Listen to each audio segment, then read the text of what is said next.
نحمدہ ونصلی علی رسولہ الکریم اما بعد فاعوذ باللہ من الشیطان الرجیم بسم اللہ الرحمن الرحیم۔ ناظرین، اس ویڈیو میں ہم آپ کو 27 رمضان کی عبادت کا صحیح اور جامع طریقہ بتائیں گے، اور مزید اس ویڈیو میں ہم 27 رمضان کی تاریخ میں موجود غلط فہمیوں کو بھی دور کریں گے۔ ناظرین، علمی اعتبار سے آج کی ویڈیو بڑی خاص اور اہم ہے، اس لیے تمام تر سننے والوں سے توجہ کی بھرپور گزارش کی جاتی ہے۔ ناظرین، جیسا کہ آپ سبھی جانتے ہیں کہ مختلف علاقوں میں چاند کی مختلف تاریخیں رائج الوقت ہوتی ہیں، جس کی عام فہم مثال سعودیہ اور پاکستان کی ہے۔ یعنی ملک سعودیہ میں پاکستان کی نسبت سے روزہ ایک دن پہلے رکھا جاتا ہے اور پاکستان میں روزہ ایک دن بعد رکھا جاتا ہے۔ کہنے کا مقصد یہ ہے کہ جہاں جہاں چاند کی شہادت ملتی ہے وہاں لوگ ماہ رمضان کا آغاز کر لیتے ہیں، اور جہاں چاند کی شہادت نہیں ملتی تو لوگ ماہ رمضان کا آغاز نہیں کرتے۔ تو ناظرین، اسی اسنا میں سوال یہ پیدا ہوتا ہے کہ ہم طاق رات تلاش کرنے کے لیے معیار فکر سعودیہ کو اپنائیں یا پاکستان کو، کیونکہ جس دن سعودیہ میں طاق رات ہوگی یعنی 27ویں شب ہوگی، اس دن پاکستان میں لوگ 26واں روزہ رکھیں گے۔ ناظرین، یہ سوال بڑا غور طلب ہے اور اکثر لوگوں کے پاس اس چیز کا جواب نہیں ہوتا کہ طاق رات اصل میں ہے کون سی۔ تو ناظرین، اس کا صحیح اور جامع جواب اہل علم کچھ اس طرح سے دیتے ہیں کہ 26 رمضان اور 27 رمضان کی شب کو طاق رات ماننا ہی افضل ہوتا ہے، اور یوں کہنا بھی غلط نہ ہوگا کہ آخری عشرہ میں ہر رات عبادت کرنا ہی افضل ترین روحانی عمل ہے۔ بہرحال، اس مختصر سے حوالہ کے بعد اب ہم آپ کو 27 رمضان کی عبادت اور 27 رمضان کی عبادت کے 25 پرسرار روحانی فضائل بتائیں گے، اس لیے تمام تر سننے والوں سے توجہ کی بھرپور گزارش کی جاتی ہے۔ ناظرین، 27 رمضان کی عبادت کرنے کے لیے آپ نے سب سے پہلے 6 رکعت صلاۃ الحاجت نفل ادا کرنے ہیں۔ یہ نوافل ناظرین آپ نے اللہ کے قرب اور حصول حاجت کی نیت سے تنہائی میں ادا کرنے ہیں۔ نوافل کی پہلی رکعت میں ناظرین آپ نے 31 بار سورہ اخلاص کا اضافہ کر لینا ہے، اور دوسری رکعت میں 31 بار آپ نے سورہ کوثر کا اضافہ کر لینا ہے۔ ان نوافل کو ادا کرنے کے بعد ناظرین آپ نے حسب توفیق اور حسب استطاعت صدقہ کی نیت لازمی کر لینی ہے۔ ان نوافل کے بعد ناظرین آپ نے 26 رمضان کی افطاری کے بعد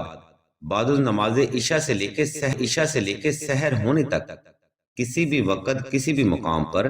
تنہائی کا خاص اہتمام کر کے آلتی پالتی کی حالت میں بیٹھ جانا ہے، اور اسم اللہ کو تصور کرتے ہوئے اپنی آنکھیں بند کر لینی ہیں۔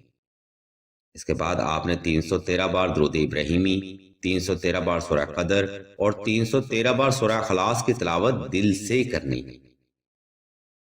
ناظرین، یہ عمل آپ نے 26 رمضان کو بھی کرنا ہے اور 27 رمضان کی شب کو بھی یہی عمل کرنا ہے، اور اگر ہو سکے تو یہ عمل ماہ رمضان کے آخری عشرہ کو مکمل یقین کے ساتھ جاری رکھیں۔ انشاءاللہ آپ کا یہ عمل ماہ رمضان کی طاق راتوں میں لیلۃ القدر تلاش کرنے میں معاون رہے گا۔ ناظرین، اس عمل میں 313 تعداد انبیاء کرام سے ہے، یعنی دنیا میں بھیجے جانے والے 1,24,000 انبیاء کرام میں سے 313 رسول ہیں، اور ناظرین 313 تعداد مارکہ اسلام کے پہلے جانصاروں کی ہے، اس لیے 313 تعداد کے ساتھ ہی 27 رمضان کی عبادت کرنا افضل ہوتا ہے، لیکن آپ وقت کی کمی کی وجہ سے اس کی تعداد کوئی بھی رکھ سکتے ہیں۔ ناظرین، اب ہم ویڈیو کے آخری حصہ کی جانب بڑھتے ہیں، جہاں ہم آپ کو 27 رمضان کی عبادت کے 25 پرسرار روحانی فضائل بتائیں گے۔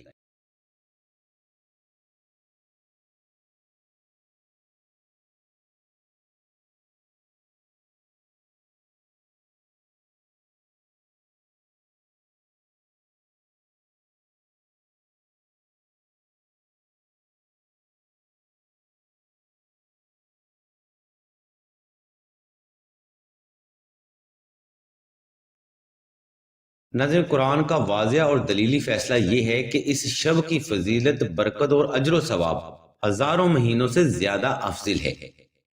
یعنی ایک ایسا وقت جس کی کوئی انتہا نہیں ہے۔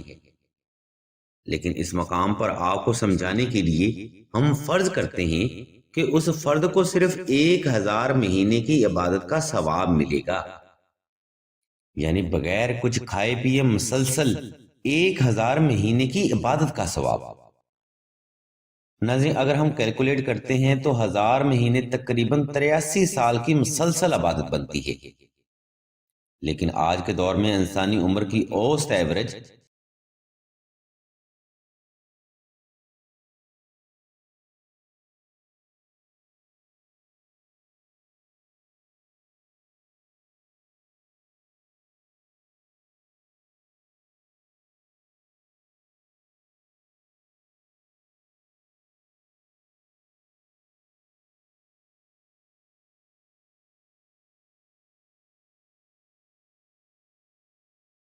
تو وہ فرد ہر طرح کی حاجت،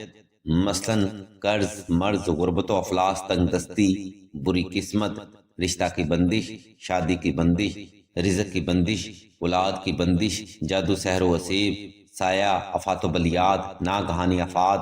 نافرمان اولاد، بدگمان بیوی، بد زبان شوہر، سفلی علم، برے تویزات، شیطانی علم، حاسد کی بری نظر اور فوبیا اور ہسٹیریا جیسے مسائل سے نجات پاتا ہے۔ ناظرین ہم کہنا یہ چاہ رہے ہیں کہ یہ 40 دن کی عبادت کے فضائل ہیں، لیکن اگر آپ 27 رمضان کی عبادت کریں گے تو آپ کو کم از کم 27 سال کی عبادت کے ثواب کے صدقہ یہ حجات اللہ کی طرف سے نصیب ہوں۔ ناظرین 27 رمضان کی عبادت کی یہ فضیلت ہم اپنی ناقص عقل اور بزرگوں کے تجربات اور مشاہدات کی روشنی میں بتا رہے ہیں۔ اگر ان فضائل میں زیر زبر پیش کی کوئی کمی رہتی ہو تو ہم اللہ کے حضور مزید علم کے طلبگار ہیں، اور اگر آپ کو ہماری یہ ناقص کوشش پسند آئے تو ہمارے اس چینل آن لائن استخارہ آن فون کو سبسکرائب کر کے گھنٹی کے آئیکن کو پریس کر دیں اور آل کے آپشن کو بھی لازمی دبا دیں۔ اور اگر آپ کوئی روحانی مسئلہ ڈسکس کرنا چاہتے ہوں تو آپ راشد بھائی کے نمبر 0308851959 پر رابطہ کر سکتے ہیں یا قرۃ العین بہن کے نمبر پر واٹس ایپ بھی کر سکتے ہیں۔ اللہ تبارک و تعالیٰ کے حضور دعا ہے کہ تمام مسلمانوں کو اپنے حفظ و ایمان میں رکھیں اور تمام مسلمانوں کی تمام نیک اور جائز حاجات کو صدقہ محمد و آل محمد کی نسبت سے جلد پورا فرمائیں۔ آمین ثم آمین یا رب العالمین۔